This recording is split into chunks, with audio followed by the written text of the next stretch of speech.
এই ইনকামে আমার স্ত্রী কেমনে চলবে, আমার বাবা মা কেমনে চলবে।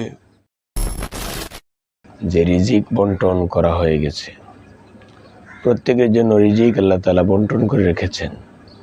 কে কি পরিমাণ পৃথিবীতে এসে ভোগ করবে, ব্যবহার করবে, কত পরিমাণ খাবে, টোটাল বিষয় আল্লাহ তাআলা তার তকদিরে লিখে রেখেছেন।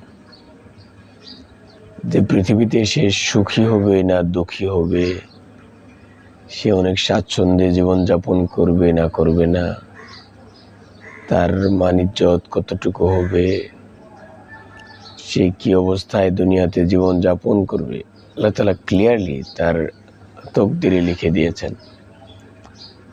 এই জন্য আমরা একটা হীনমন্যতায় ভুগি যে আমার জীবন কেমন চলবে, কিভাবে আমি ফিউচারটাকে কাটাবো, ভবিষ্যৎ জীবনটাকে আমি কিভাবে অতিবাহিত করব, এই ব্যাপারে আমরা হীনমন্যতায় ভুগি।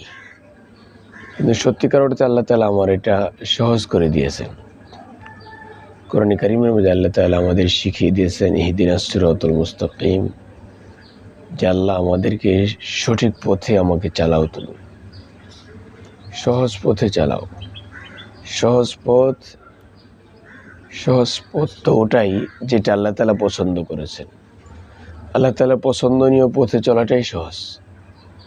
আল্লাহ তাআলা যেভাবে সহজ জীবন যাপনের কথা বলেছেন, আমাদেরকে ওই সহজ জীবন যাপনটাকেই পছন্দ করা উচিত।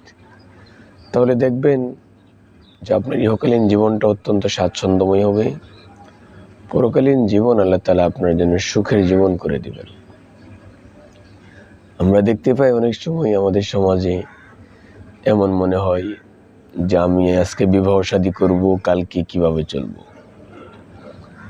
আজকে আমার যে রুজিটা আছে, এই ইনকাম, এই রুজি দিয়ে তো আমি নিজেই চলতে পারছি না, তো আমার পার্টনার, আমার যে সঙ্গী, আমার যে ওয়াইফ, আমার স্ত্রী যে হবে, তাকে কিভাবে এই রুজি থেকে খাওয়াবো, পরাবো, এভাবে আমরা চিন্তা করি। কিন্তু আল্লাহ তাআলা কিন্তু আপনার রিজিকও বন্টন করে রেখেছেন, আপনার স্ত্রীর রিজিকও আল্লাহ তাআলা বন্টন করেই রেখেছেন।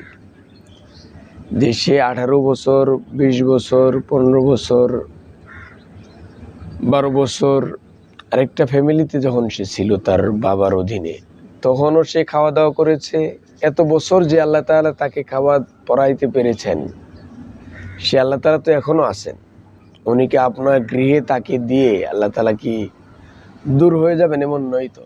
আল্লাহ তাআলা তো দেখাশোনা অবশ্যই করছেন, টোটাল টাইম আল্লাহ তাআলা করছেন। যেদিন পৃথিবীতে এসেছেন, যেদিন মৃত্যুবরণ করবেন, শুধু সেদিন পর্যন্ত কি একেবারে কিয়ামত পরবর্তী জীবন, আপনার পৃথিবীতে আসার আগের জীবন, টোটাল টাইম আল্লাহ তাআলা আপনার দেখাশোনা করেছেন। আপনার অধীনে যখন একটা স্ত্রী চলে আসবে, একটা মেয়ে চলে আসবে, এই মেয়েটারও যাবতীয় দেখাশোনা আল্লাহ তাআলা করছেন। আল্লাহ তাআলা করছেন না বিষয়টা এমন নয়। এই জন্য আল্লাহ তাআলা কোরআনে কারিমের মাঝে ক্লিয়ারলি ঘোষণা করে দিয়েছেন, ওমা মিন দাব্বাতিন ফিল আরদি ইল্লা আলাল্লাহি রিজকুহা। পৃথিবীতে যত সৃষ্টি রয়েছে, সকল সৃষ্টির রিজিক আল্লাহ তাআলা নিজ দায়িত্বেই নিয়ে নিয়েছেন।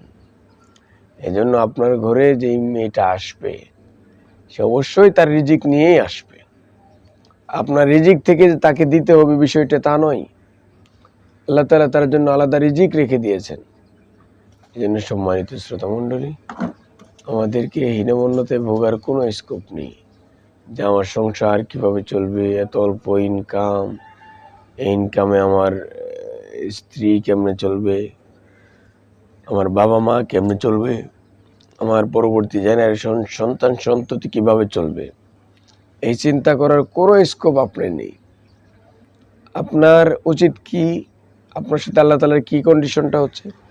কন্ডিশন তো এটাই হচ্ছে যে আপনি আল্লাহ তাআলার হুকুম কতটুকু মানছেন, আল্লাহ তাআলা যেভাবে বলছেন সেভাবে আপনি করছেন কিনা, আল্লাহ তাআলা যেভাবে সহজ জীবন যাপন করার জন্য আপনাকে বলেছেন, আপনি কি সহজ জীবন যাপন করছেন কিনা। আল্লাহ তাআলা কোরআনে কারিমের মাঝে বলেছেন, লা ইউকাল্লিফুল্লাহু নাফসান ইল্লা উসআহা, যে আমি মানুষকে সাধ্যের বাহিরে তার বোঝা চাপিয়ে দেইনি। সত্যি আমরা দেখতে পাই আমাদের সাধ্যের বাহিরে আল্লাহ তাআলা আমাদের উপর কোনোদিনই জুলুম করেননি, কোনো বোঝা চাপিয়ে দেননি।